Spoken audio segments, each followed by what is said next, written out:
Hi, welcome to Real Estate Channel.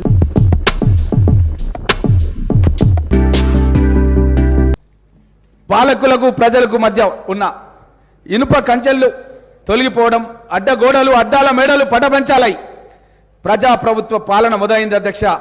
అది చెప్పడానికే గర్విస్తున్నాం అధ్యక్ష.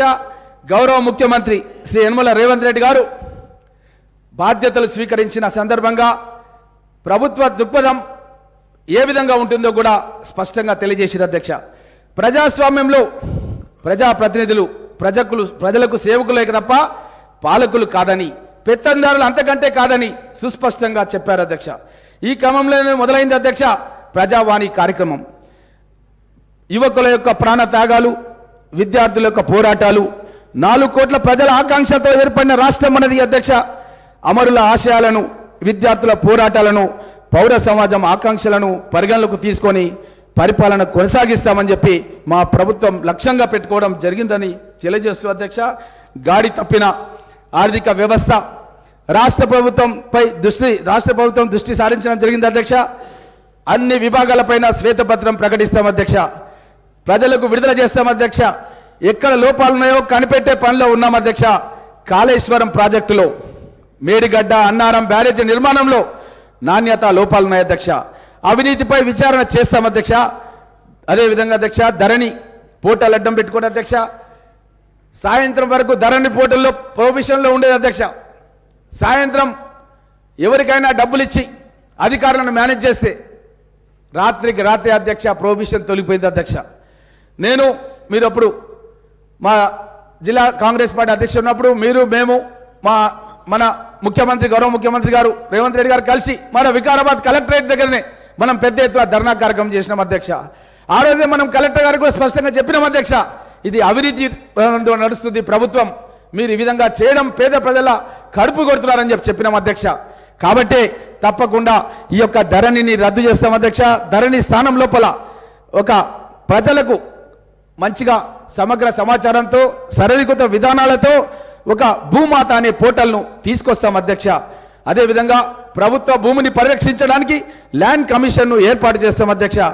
ఏడాదిలో 2 లక్షల ఉద్యోగాలు ఇస్తామని చెప్పి ఆల్రెడీ నేను గతంలో కాంగ్రెస్ పార్టీ ఎమ్మెల్యేగా పరిగణించి సిఎల్పి కార్యదర్శిగా ఉన్నప్పుడు నేను అడిగిన అధ్యక్ష, మీరు క్యాలెండర్ విడుదల చేయండి, ఎప్పుడు ఏ ఉద్యోగాలు ప్రకటిస్తారు, ఎన్ని ఉద్యోగాలు ప్రకటిస్తారు, కనీసం దాని మూలంగానన్నా నిరుద్యోగ యువకులు ప్రిపేర్ అవుతారంటే కనీసం ప్రకటించకపోతే నేను నా నివాసంలోనే 3 సార్లు కోచింగ్ సెంటర్ని ఏర్పాటు చేసిన అధ్యక్ష పరిగిలో.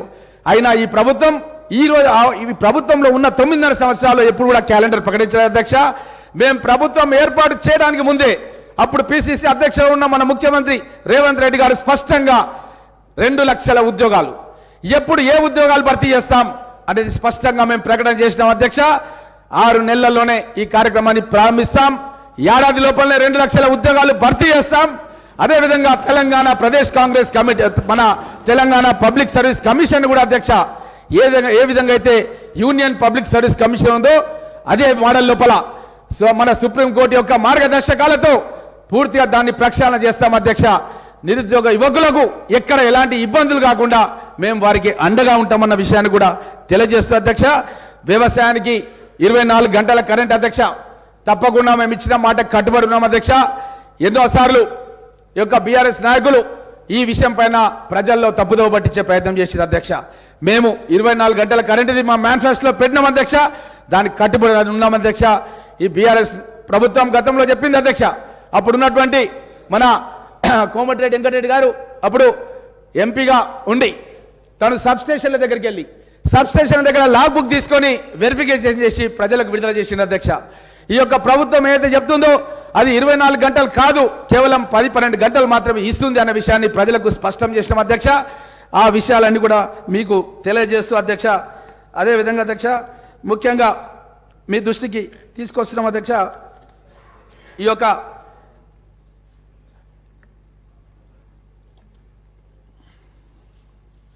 ప్రజాభిప్రాయ సేకరణలో హైకోర్టు ఆదేశానుసారం అధ్యక్ష ఫార్మాసిటీని మా రంగారెడ్డి జిల్లాలో ఏర్పాటు చేసి రైతుల దగ్గర ఉన్నటువంటి భూములను ప్రభుత్వం గుత్తాధిపత్యంగా ప్రజల యొక్క ఆరోగ్యాన్ని కూడా పట్టించుకోకుండా అలాట్మెంట్ చేసింది అధ్యక్ష.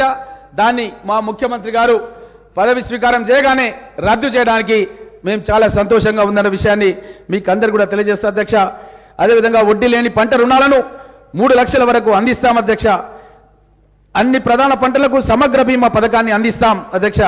ప్రజాభిప్రాయ సేకరణతో హైకోర్టు ఆదేశానుసారం ఫార్మాసిటీని రద్దు చేస్తాం. కాళేశ్వరం లిఫ్ట్ ఇరిగేషన్ ప్రాజెక్టు నిర్మాణంలో జరిగిన అవినీతి మరియు అవకతవకలపై సిట్టింగ్ జడ్జితో విచారణ జరిపిస్తాం. మెగా డిఎస్సిని ప్రకటిస్తూ ఖాళీగా ఉన్న అన్ని ఉపాధ్యాయ పోస్టులకు 6 నెలల్లోనే భర్తీ చేస్తాం అధ్యక్ష. వార్షిక జాబ్ క్యాలెండర్ను విడుదల చేసి పారదర్శకతో నిర్ణీత కాలంలో 2 లక్షల ఉద్యోగాలను భర్తీ చేస్తాం అధ్యక్ష. ప్రతి విద్యార్థులకు ఫ్రీ ఇంటర్నెట్ వైఫై సౌకర్యం కల్పిస్తాం అధ్యక్ష. విద్యా రంగానికి బడ్జెట్ లోపల ప్రస్తుత వాటా 6% నుంచి 15% వరకు పెంచుతాం అధ్యక్ష. అన్ని ప్రభుత్వ పాఠశాలలో పనిచేసే ఉపాధ్యాయ భోజన కార్మికులకు నెలవారీ వేతనాన్ని 10,000 వరకు పెంచుతాం అధ్యక్ష. మూతబడిన దాదాపు 6,000 పాఠశాలల్ని తిరిగి మెరుగైన సదుపాయాల్లో పునఃప్రారంభిస్తాం అధ్యక్ష. బాసర IIIT తరాలో మరో 4 IIITలను ఏర్పాటు చేస్తాం అధ్యక్ష. ఆరోగ్యశ్రీ పథకం పరిమితి 10 లక్షల నుంచి మరియు ఈ పథకం మోకాలు సర్జరీకి కూడా వర్తింపజేస్తాం అధ్యక్ష. ధరణి పోర్టల్ స్థానంలో భూమాత పోర్టల్ను ప్రవేశపెట్టి భూ హక్కులు కోల్పోయిన రైతులందరికీ కూడా న్యాయం చేస్తాం అధ్యక్ష. భూ సంస్కరణల ద్వారా పేదలకు పంపిణీ చేసిన దాదాపు 25 లక్షల ఎకరాలపై పూర్తి స్థాయి భూ హక్కులను కల్పిస్తాం అధ్యక్ష. 73, 74వ రాజ్యాంగ సవరణల ప్రకారం 3 అంచెల స్థానిక సంస్థలను బలోపేతం చేసి విధులు, నిధులు మరియు నిర్వహణ బాధ్యతలను అప్పగిస్తాం అధ్యక్ష. గ్రామ పంచాయతీ వార్డు మెంబర్లకు గౌరవ వేతనం నెలకు 1,500 రూపాయలు ఇస్తాం అధ్యక్ష. అదేవిధంగా మాజీ సర్పంచ్, ఎంపీటీసీ మరియు జెడ్పీటీసీల సభ్యులకు గౌరవ పెన్షన్ అందజేస్తాం అధ్యక్ష. ప్రభుత్వ ఉద్యోగులు మరియు పెన్షన్లందరికీ పెండింగ్లో ఉన్న 3 డిఏలను తక్షణమే చెల్లిస్తాం అధ్యక్ష. ప్రస్తుతం ఉన్న సిపిఎస్ విధానాన్ని రద్దు చేసి ప్రభుత్వ ఉద్యోగులకు ఓల్డ్ పెన్షన్ విధానాన్ని తీసుకొస్తాం అధ్యక్ష. ప్రభుత్వ ఉద్యోగులకు ఆర్టీసీ సిబ్బంది కొత్త పిఆర్సీ ప్రకటించి 6 నెలల్లోపే సిఫార్సులను అమలు చేస్తాం అధ్యక్ష. ఆర్టీసీ సిబ్బందికి 2 పిఆర్సీ బకాయిలను వెంటనే చెల్లిస్తాం అధ్యక్ష.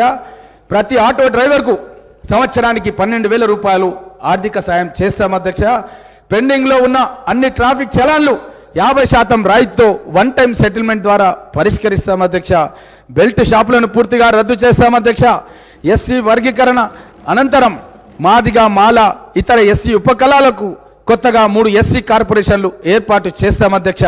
బీసీల కులగణన చేసి జనాభా ప్రతిపాదకగా రిజర్వేషన్లు కల్పిస్తాం అధ్యక్ష.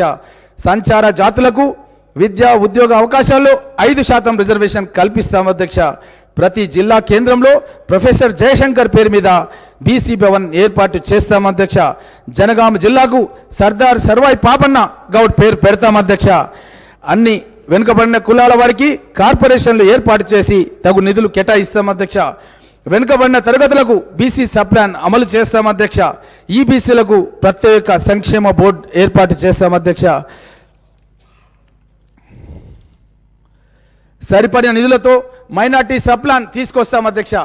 నిరుపేద హిందూ మరియు మైనార్టీ ఆడపడుచులకు వివాహ సమయంలో ఇచ్చే 1,00,000 రూపాయలతో పాటు ఇందిరమ్మ కానుకగా 1 తులం బంగారం కూడా ఇస్తాం అధ్యక్ష. సింగరేణి సంస్థలో కారుణ్య నియామకాల విధానాన్ని పునఃపరిశీలించి సరళీకృతం చేస్తాం అధ్యక్ష. సింగరేణి సంస్థ ప్రైవేటీకరణకు కాంగ్రెస్ పార్టీ ఎట్టి పరిస్థితులను అనుమతించదు అధ్యక్ష. బీడీ కార్మికులకు జీవిత బీమా ఈఎస్ఐ పరిధిలోకి తీసుకొస్తాం అధ్యక్ష. ప్రమాదవశాత్తు చనిపోయే గీత కార్మికులకు 10 లక్షల వరకు ఎక్స్ గ్రేషియా పెంచుతాం అధ్యక్ష. యాదవ కుర్మలకు దళారీలు లేకుండా నేరుగా 2 లక్షల గొర్రెల పెంపకం అందజేస్తాం అధ్యక్ష. రాజస్థాన్ తరాలో అసంఘటిత కార్మికులకు ఉదాహరణకు భవన నిర్మాణ కార్మికులు, ఆటో డ్రైవర్లు, క్యాబ్ డ్రైవర్లు, స్విగ్గీ, జొమాటోలో పనిచేసే వారికి సామాజిక భద్రత కల్పిస్తాం అధ్యక్ష.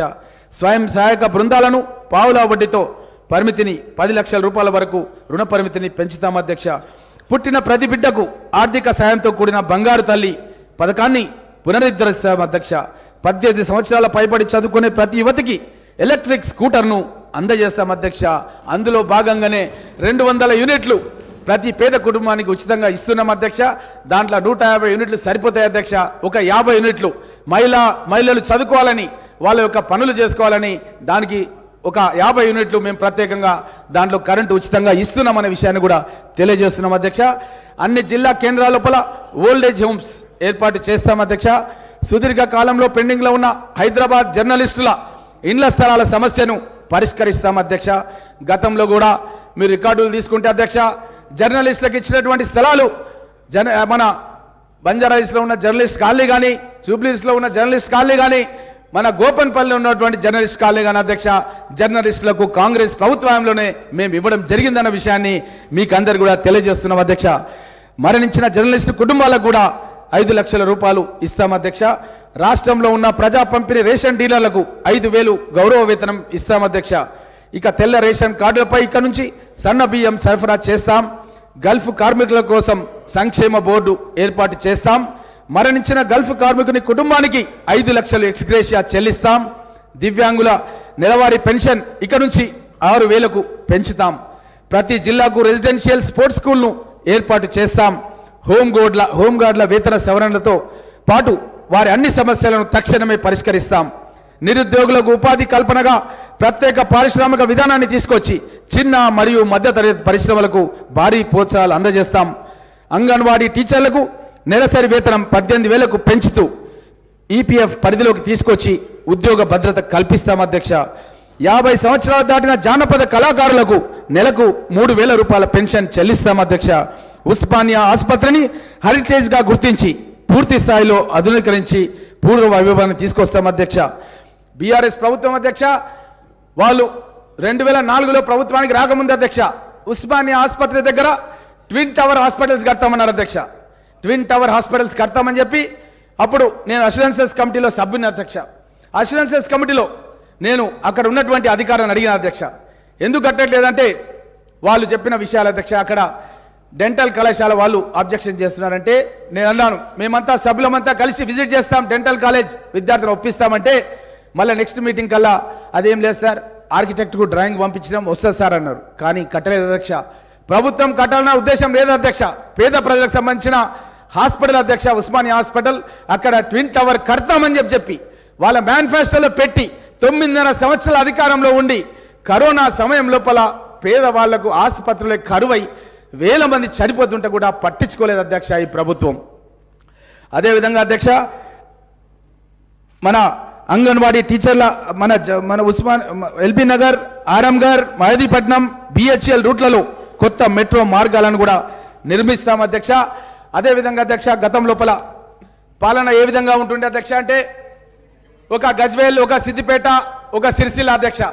మా ముఖ్యమంత్రి గారు ఏం చెప్పినారంటే ప్రమాణ స్వీకారం చేసిన రోజు అధ్యక్ష, అన్ని నియోజకవర్గాలకు సమానంగా అభివృద్ధి చేస్తామని చెప్పి గౌరవ ముఖ్యమంత్రి యనమల రేవంత్ రెడ్డి గారు చెప్పిండ్రు అధ్యక్ష.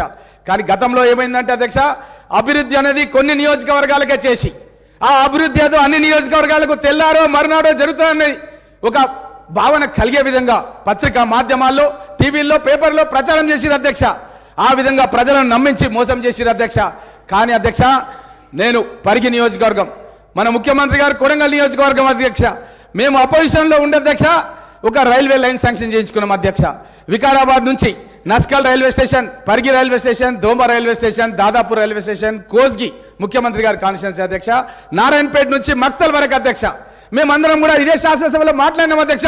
కానీ ఈ ప్రభుత్వం మా రైల్వే స్టేషన్కి సంబంధించిన ఏదైతే మార్జిన్ మనీ ఇవ్వాలో 400 కోట్ల రూపాయలు కేంద్ర మంత్రి మునియప్ప గారు పరిగికి వచ్చి పరిగిలో మీటింగ్ పెట్టి 400 కోట్లు శాంక్షన్ చేసిండు అధ్యక్ష. అప్పుడు ముఖ్యమంత్రి కిరణ్ కుమార్ రెడ్డి గారు ఎస్సీ ఎస్టీ సబ్ ప్లాన్ లో మీరు సభ్యులు అధ్యక్ష, అప్పుడు పరిగిలోనే ఒకరోజు నిద్ర చేసి ఎస్సీ రెసిడెన్షియల్ స్కూల్లో నిద్ర చేసి 400 కోట్లు విడుదల చేసిండు అధ్యక్ష. కానీ ఈ పథకాన్ని పక్కన పెట్టేసిరు అధ్యక్ష. సిద్దిపేటకు మాత్రం అధ్యక్ష రైల్వే స్టేషన్ మొన్ననే 3 నెలల కింద స్టార్ట్ చేసుకున్నారు అధ్యక్ష. ఇది మా ప్రాంతానికి తీరని అన్యాయం చేయడం జరిగింది అధ్యక్ష. అదేవిధంగా హైదరాబాద్ నుంచి బీజాపూర్ వరకు వయా పరిగి కొడంగల్ నుంచి అధ్యక్ష జాతీయ రహదారి పోవాలి అధ్యక్ష. అప్ప జంక్షన్ నుంచి మన్నెగూడ వరకు ఈ రోజు వరకు భూసేకరణ చేయలేదు, పనులు ప్రారంభించలేదు అధ్యక్ష. ఇది 4 లైన్లు వేయాల్సిన మన్నెగూడ నుంచి కొడంగల్ నుంచి ఏదైతే ఉండను ఆ రోడ్డును 3 లైన్లకు వేసిరు అధ్యక్ష. ఇది మా ప్రాంతానికి మేము శాంక్షన్ చేయించుకునే అధ్యక్ష. కేంద్రంలో కాంగ్రెస్, రాష్ట్రంలో కాంగ్రెస్ ఉన్నప్పుడు శాంక్షన్ చేయించుకున్న పథకాలని ఈ బీఆర్ఎస్ ప్రభుత్వం వచ్చిన తర్వాత మా ప్రాంతానికి తీరని అన్యాయం చేసిరు అధ్యక్ష. అదేవిధంగా అధ్యక్ష, ప్రాణహిత చేవెళ్ల ప్రాజెక్ట్ అధ్యక్ష, వైఎస్ రాజశేఖర రెడ్డి గారు ముఖ్యమంత్రిగా ఉన్నప్పుడు మీరు నేను అందరం కూడా కలిసి వికారాబాద్ బ్లాక్ గ్రౌండ్ లోపల రాజశేఖర రెడ్డి గారి దృష్టికి తీసుకొచ్చి నేను సమస్య ఈ యొక్క ప్రాణహిత సేవల వరకే కాదు పడికి వరకు పొగిడించాలని చెప్పి ఆ రోజు ప్రకటన వచ్చే విధంగా నేను కృషి చేసిన అధ్యక్ష. ముఖ్యమంత్రి గారు నా పేరు తీసుకొని వికారాబాద్ గ్రౌండ్ అనౌన్స్ చేసిన అధ్యక్ష. ఈ యొక్క ప్రాణహిత చేవెళ్ల ప్రాజెక్టును పరిగి వికారాబాద్ ప్రాంతాలకు పొడిగిస్తున్నామని చెప్పి ఆ రోజు ప్రకటన చేసిన అధ్యక్ష. కానీ ప్రాణహిత చేవెళ్లను రీడిజైన్ లో భాగంగా అధ్యక్ష మన ప్రాంతానికి ట్రాన్స్ట్రా ఇండియా అనే కంపెనీకి 1100 కోట్ల రూపాయల కాంట్రాక్ట్ ఇచ్చారు అధ్యక్ష. ఇచ్చిన కాంట్రాక్టును రద్దు చేసిన అధ్యక్ష. రీడిజైన్ పేరిట గోదావరి జలాలు ఆదిలాబాద్ నుంచి సముద్రానికి పోయే నీళ్ళని కాలువలలో తీసుకొచ్చి మన చెల్క పొలాలకు నీళ్లు తీసుకుందామంటే అడ్డుపడ్డారు అధ్యక్ష ఈ పాలకులు గతం లోపల. అదేవిధంగా రీడిజైనింగ్ చేసి దాన్ని కొండపోచమ్మ రిజర్వాయర్ అని చెప్పి మన ప్రాంతానికి నీళ్లు రాలేదు అధ్యక్ష. మనం చాలాసార్లు మన చేవెళ్ల నియోజకవర్గం మనం శంకర్పల్లి దగ్గరకు పోయి చందిప్ప దగ్గర దిగి చూసినాం అధ్యక్ష. క్రేన్లలో దిగి చూసినాం అధ్యక్ష. 100 మీటర్ల డెప్త్ లోపల క్రేన్లలో ఆ ఊట గారుతుంటే మిషన్ గన్లతో సాంచాలు కొట్టుకుంటా కార్మికులు పనిచేసారు అధ్యక్ష. జేసీబీలు టిప్పర్లు ఆ 100 మీటర్ల లోపల నడుస్తున్నాయి అధ్యక్ష. ట్యూబ్ లైట్ల వెలుతురులో పని చేస్తున్నారు అధ్యక్ష. అలాంటి పనిని నోటి దగ్గర వచ్చినటువంటి అన్నంని కొట్టేసిరు అధ్యక్ష. గతం లోపల ప్రాణహిత చేవెళ్ల రద్దు చేసిరు అధ్యక్ష. అప్పుడు ముఖ్యమంత్రి గారు ఎస్సీ ఎస్టీ సప్లాన్ గురించి పరిగి వచ్చినప్పుడు అధ్యక్ష పాలమూరు రంగారెడ్డి జురాల నుంచి రావాలి అధ్యక్ష. జురాల మనకు దగ్గరలో ఉంది అధ్యక్ష. 70-80 కిలోమీటర్ల దూరం ఉంది. ఆ 70-80 కిలోమీటర్లు ఉన్న జురాలను రద్దు చేసి ఎక్కడో సదుర ప్రాంతంలో ఉన్న శ్రీశైలం నుంచి అప్పుడున్న బీఆర్ఎస్ ప్రభుత్వం వాళ్ళు ఒక టెండరింగ్ స్టార్ట్ చేసి రంగారెడ్డి జిల్లాలో కానీ వికారాబాద్ జిల్లాలో కానీ అధ్యక్ష ఒక గడ్డపార దిగలేదు అధ్యక్ష. మా పరిస్థితి ఎట్లయిపోయిందంటే నా ఘాట్కా అంటారు కదా అధ్యక్ష, అట్లా అయిపోయింది అధ్యక్ష. మేము సాధించుకున్న ప్రాణ్యత చేవెళ్ల రీడిజైన్ లో రద్దు చేసారు అధ్యక్ష. పాలమూరు రంగారెడ్డి కిరణ్ కుమార్ రెడ్డి గారే మొట్టమొదటి అడ్మినిస్ట్రేటివ్ శాంక్షన్ ఇచ్చారు అధ్యక్ష జీవో. దాన్ని కూడా పక్కన పెట్టి మా దగ్గర ఎలాంటి పనులు కూడా ప్రారంభించలేదు అధ్యక్ష. ఇది చాలా బాధాకరం అధ్యక్ష. మా దగ్గర ఉన్నటువంటి రైతాంగం మాదంతా కూడా పేద వ్యవసాయదారులు ఉండేటటువంటి ప్రాంతం అధ్యక్ష. మా ప్రాంతానికి నీళ్లు రాకుండా అడ్డుకున్నారు అధ్యక్ష. ఈ విధంగా నీళ్ల లోపల అడ్డుకున్నారు అధ్యక్ష. నిధులు ఎస్సీ ఎస్టీ సప్లాన్ తీసుకొచ్చినాం అధ్యక్ష. ఎస్సీ ఎస్టీ సప్లాన్ లో భాగంగా అధ్యక్ష ఎస్సీలకు ఎస్టీలకు జనాభా నిష్పత్తి ప్రకారంగా వాళ్ళకు రావాల్సినటువంటి వాటా వాళ్ళ నివాస ప్రాంతాలకు పోవాలి అధ్యక్ష. అక్కడ ఇల్లు కట్టియాలి, రోడ్లు వేయాలి, పాఠశాలలు ఏర్పాటు చేయాలి, తాగునీటి వసతి ఏర్పాటు చేయాలి అధ్యక్ష. స్వయం సహాయక పథకాలను ప్రకటించాం అధ్యక్ష. కానీ ఈ ప్రభుత్వం వచ్చిన తర్వాత అధ్యక్ష ఎస్సీ ఎస్టీ సబ్ ప్లాన్ కు తూట్లు పడిచి ఇతర పథకాలకు ఆ డబ్బును వాళ్ళు మార్చడం జరిగింది అధ్యక్ష. దానికే ఎస్సీ ఎస్టీలు తెలంగాణ రాష్ట్రంలో ఈరోజు బాధల్లో ఉన్నారు అధ్యక్ష. ఎందుకంటే వాళ్లకు మనం తీసుకొచ్చినటువంటి చట్టం మనం ఆ రోజు అందరం కలిసి పరిగిలోనే ఒక ఎస్సీ రెసిడెన్షియల్ స్కూల్లో కాంగ్రెస్ ముఖ్యమంత్రి కిరణ్ కుమార్ రెడ్డి గారు నేలపైన పడుకొని ఎస్సీ ఎస్టీ విద్యార్థులు ఎవరికి కూడా తక్కువ కాదు, భగవంతుడు మనకందరు కూడా సమానమైనటువంటి మేధస్సులు ఇచ్చిండు. మనం కనుక కష్టపడి చదువుకుంటే భారతరత్న బాబాసాహెబ్ అంబేద్కర్ ఏ విధంగా అయితే ప్రపంచంలోనే పెద్ద ప్రజాస్వామ్య దేశమైనటువంటి మన దేశానికి రాజ్యాంగం రాసిండ్రు, గ్రామాల్లో ఉండే పేదలు ఎస్సీలు ఎస్టీలు కూడా ఆ విధంగా అభివృద్ధి చెందాలన్న ఉద్దేశంతోనే ఆ రోజు ఎస్సీ ఎస్టీ సప్లాన్కి మనం చట్టబద్ధత కల్పించడం అధ్యక్ష. కానీ చట్టబద్ధత కల్పించిన దానికి గత పాలకులు తూట్లు పొడిచిర్రు అధ్యక్ష. కాబట్టి మళ్ళీ తప్పకుండా మేము దీన్ని ఎస్సీ ఎస్టీ సప్లాన్ కూడా కాంగ్రెస్ ప్రభుత్వం లోపల తప్పకుండా మేము దాన్ని పునః పరిశీలించి తీసుకొస్తామన్న విషయాన్ని కూడా తెలియజేస్తా అధ్యక్ష. అదేవిధంగా అధ్యక్ష మన ప్రాంతాన్ని ఎక్కడో ఉన్నటువంటి జోగులాంబ జోన్ అధ్యక్ష మనకేమాత్రం కూడా సంబంధం లేదు అధ్యక్ష. మన ప్రాంతంలో ఉన్న నిరుద్యోగ యువకులకు ఉద్యోగాలు వచ్చే ప్రసక్తి లేదు అధ్యక్ష. గత ప్రభుత్వం లోపల జోగులాంబ జోన్ ఏర్పాటు చేసి ఉద్యోగాలు లేని ప్రాంతానికి ముడిపెట్టిర్రు అధ్యక్ష మన వికారాబాద్ జిల్లాని. అప్పుడు మనం ఆ యొక్క జోగులాంబ జోన్కు వ్యతిరేకంగా పెద్ద ఎత్తున మనం పోరాటం చేసి ప్రభుత్వం 6 నెలల తర్వాత మళ్ళీ పునఃపరిశీలించి వాళ్ళు ఇచ్చిన ఉత్తర్వులను మళ్ళీ వాళ్ళు విత్డ్రా చేసుకునే విధంగా కాంగ్రెస్ పార్టీ తరఫున జిల్లా అధ్యక్షుడిగా మనమంతా కూడా కలిసి పోరాటం చేసి మళ్ళీ వికారాబాద్ జిల్లాని మళ్ళీ మనం చార్మినార్ జోన్ తీసుకొచ్చినాం అధ్యక్ష. ఎందుకంటే మనం హైదరాబాద్ రూరల్ అన్న అధ్యక్ష, మనం గతం లోపల హైదరాబాద్ జిల్లా నేను రాస్తుంటాను అధ్యక్ష. మా అన్న ఎయిర్ ఫోర్స్ లో పనిచేస్తుండే అధ్యక్ష, నేను ఉత్తరం రాస్తుంటే రవీందర్ రెడ్డి ఎయిర్ ఫోర్స్ లో పనిచేసేటప్పుడు శివారెడ్డిపల్లి పరిగి అదేవిధంగా హైదరాబాద్ జిల్లాను రాస్తుంటే అధ్యక్ష. అట్లాంటి హైదరాబాద్ జిల్లా వాస్తవ్యులను ఎక్కడో ఉన్న జోగులాంబ జోన్లో వేసి మా ప్రాంతానికి నిరుద్యోగ యువకులకు ఉద్యోగాలు రాకుండా చేసిన అధ్యక్ష. ఇప్పటికి కూడా అధ్యక్ష గండేడు మండలం మహమ్మదాబాద్ మండలం నా పరిగి నియోజకవర్గంలో ఇప్పటికీ జోగులాంబ జోన్లో ఉన్నాయి అధ్యక్ష. నేను తప్పకుండా గౌరవ ముఖ్యమంత్రి గారిని కోరుతాను అధ్యక్ష, ఆ 2 మండలాలను అదేవిధంగా కొడంగల్ కాన్స్టిట్యున్సీలో కూడా కొన్ని మండలాలని తప్పకుండా మీరు మళ్ళీ చార్మినార్ జోన్కు తీసుకురావాలి అధ్యక్ష. ఎందుకంటే చార్మినార్ జోన్లో ఉండగానే 47 మంది ఎస్ఐలు సెలెక్ట్ అయిన విషయాన్ని కూడా గౌరవ ముఖ్యమంత్రి గారి దృష్టికి తీసుకొస్తా అధ్యక్ష. ఈరోజు ఈ యొక్క గవర్నర్ ప్రసంగానికి ధన్యవాదాలు చెప్పే కార్యక్రమం లోపల మీరు నాకు అవకాశం కల్పించినందుకు మీకు ధన్యవాదాలు తెలియజేస్తూ సెలవు తీసుకుంటున్నా అధ్యక్ష.